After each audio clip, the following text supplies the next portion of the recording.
filming, at least for part of my video, in the game rooms of the Game Preserve in beautiful Bloomington, Indiana. Today I'm going to tell you about The Last King of Scotland.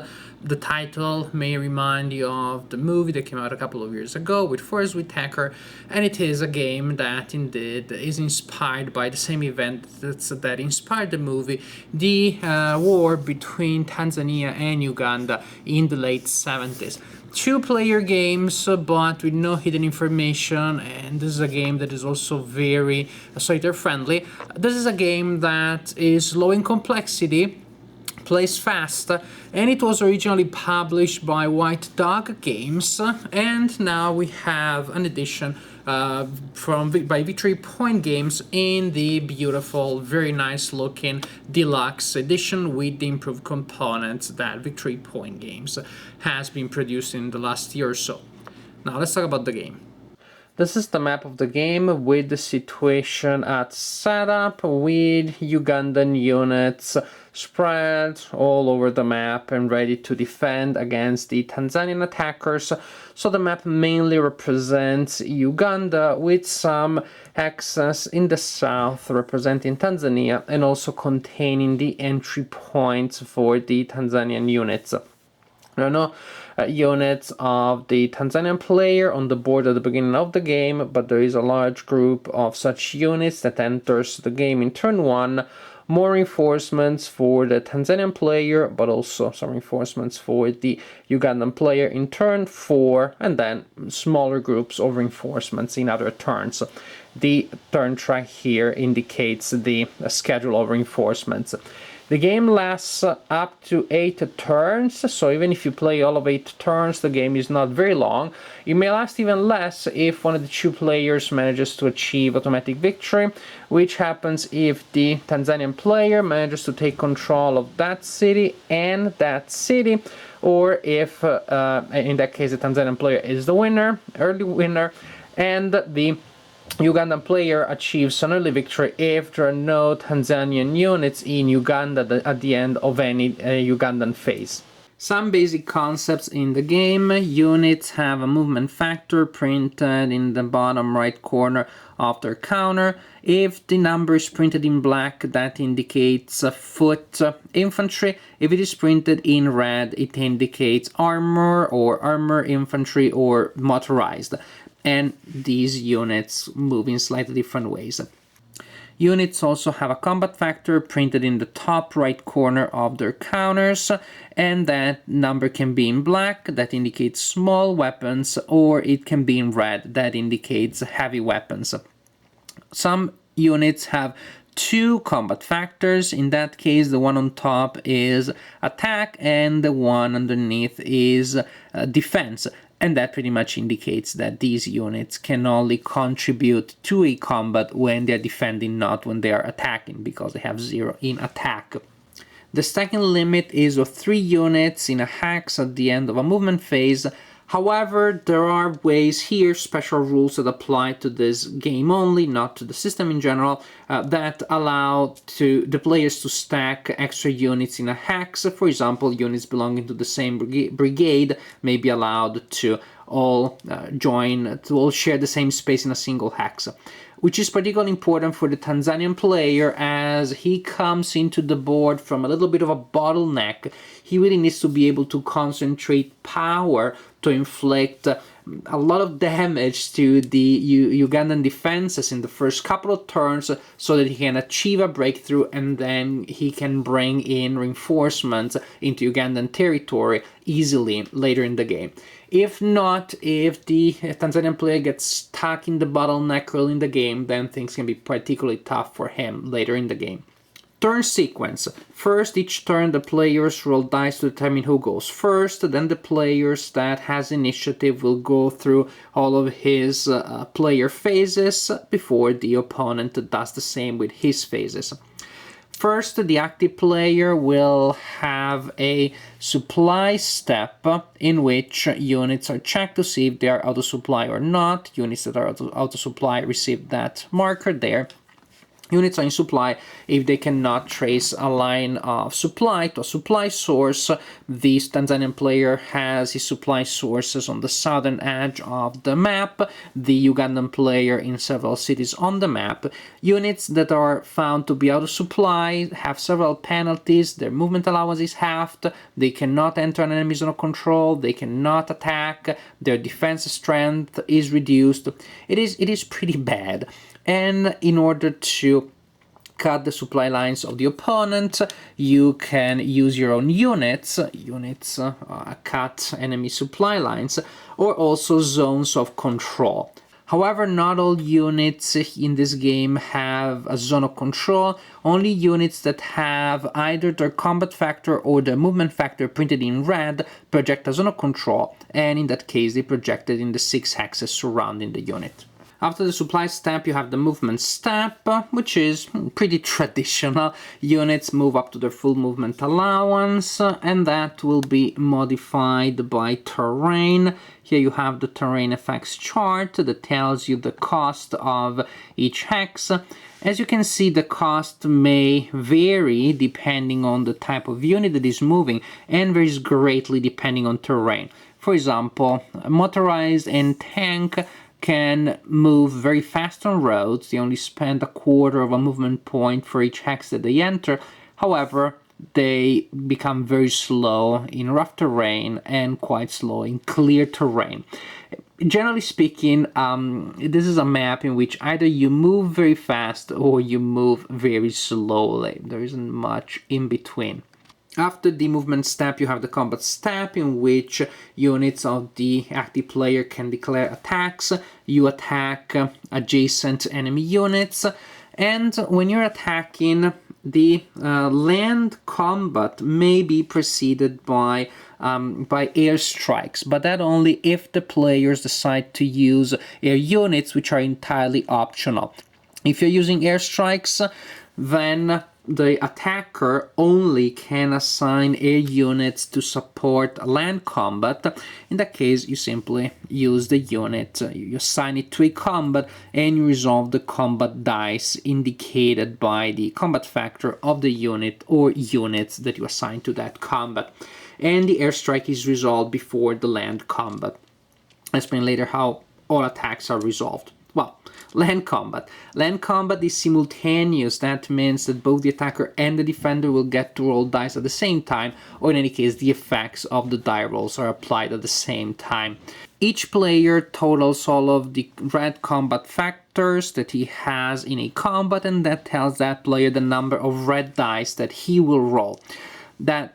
Each player also totals the number of black combat factors that they have, and that indicates the number of black dice that are rolled. So these dice may be rolled together, but they still count as different types of dice. They hit on different numbers. Also, the attacker may have the total of dice that he rolls reduced by the terrain of the defender. The terrain in which the defender is defending, and also the hex size through which the attacker is attacking. Once you have the total number of dice that each side rolls, you roll those dice. Each red die hits on a roll of 5 or 6, of 6 or 5, and each black die hits on a roll of 6. Also, something important, when you're reducing dice because of terrain, the red dice are lost first, so these are the best ones, and that means that having a good defensive position is particularly key to reduce the strength of the opponent. You roll the dice, you calculate the hits that each side inflicts on the opponent, and then each hit is a unit of the opponent that you destroy. Also, in combat, you get to choose the enemy unit that takes the first hit that you inflicted, and then the opponent, the owning player, chooses how to allocate the other hits. If all units in the hex that you are attacking are eliminated, all units of a defender are eliminators, or they have retreated, then the attacker can choose to enter that hex to advance after combat with units up to the stacking limit of the hex in which you're entering. And then after that movement, if you are adjacent to enemy units, you can launch a momentum attack. That means that the units that entered the hex of the defender can perform another attack which works exactly like the previous one. Only difference, in a momentum attack you cannot use airstrikes. And you resolve the attack and you continue like this. Also because if then you vacate the hex of the defender again, you can keep moving and attacking as long as you manage to vacate the hex of the defender and be adjacent to other defenders after your movement. After the combat step of the active player, then the second player becomes the active player, and you repeat the sequence turn after turn until either one of the two players achieves early victory conditions, or until the game goes to the end of turn 8 in case no player has achieved early victory then, and then you assess victory at that point using slightly different parameters. It is also possible, quite possible actually, that the game will end in a draw.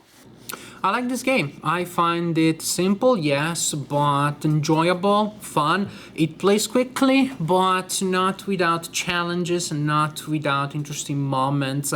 And the fact that it plays quickly is great because you may be able to play several games in a session to try different strategies.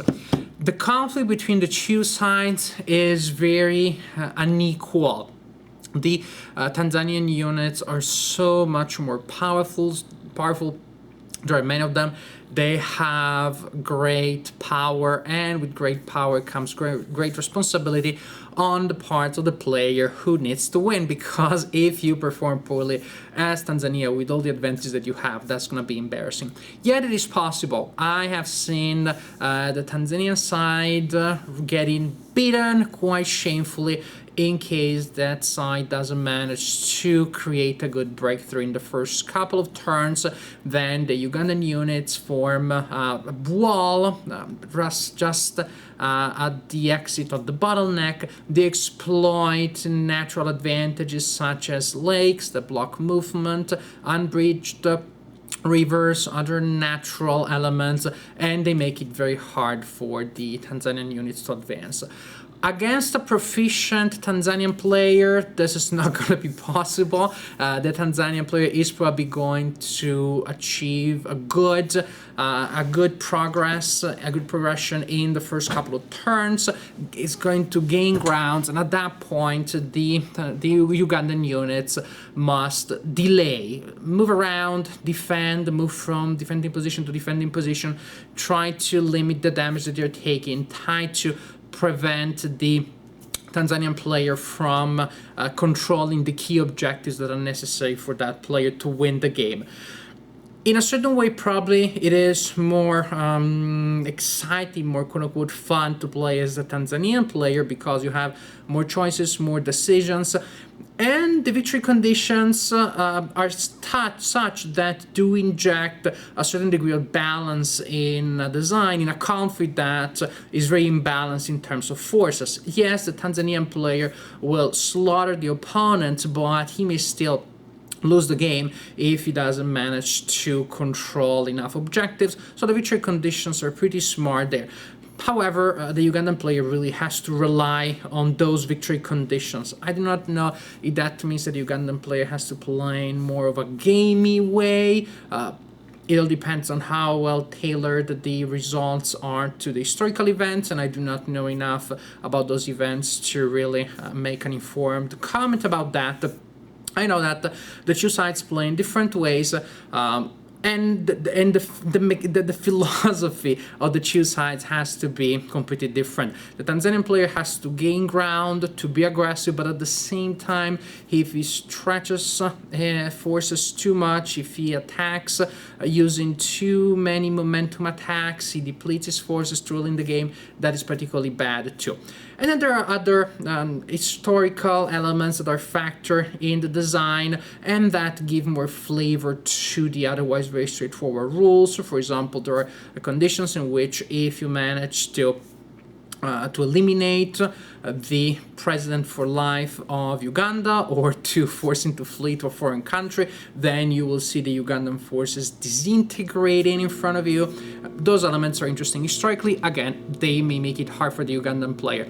If you find that there is a problem in balance in any aspect of design, however, there are many variant rules, there are many optional rules, variant units that you can use to give more of a punch to the Ugandan forces to balance things there.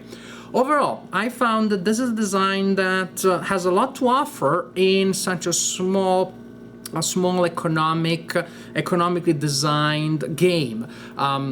Yes, there's only one scenario. The overall narrative will tend to be more or less the same. Initial Tanzanian push, Ugandans trying to regain control after the initial shock, trying to put themselves together, defend and delay. Yes, but between optional rules, optional units, different ways in which the Ugandan player can try to exploit the natural defensive elements on the map, then there will be, I find, enough variations in the narrative to keep the game fresh. I played the game a couple of times and I did find that the games had enough to offer to keep me interested, even though, again, the overall architecture really doesn't change from game to game. A subject that I knew absolutely nothing about, definitely a subject that is not much gamed, so I always welcome the opportunity to learn more about historical events through wargaming, and I'm even more grateful if I can learn about these events, about such events, and I have fun while I'm doing it, which is precisely what happened here. Again, small wargame, simple wargame, but definitely a solid one.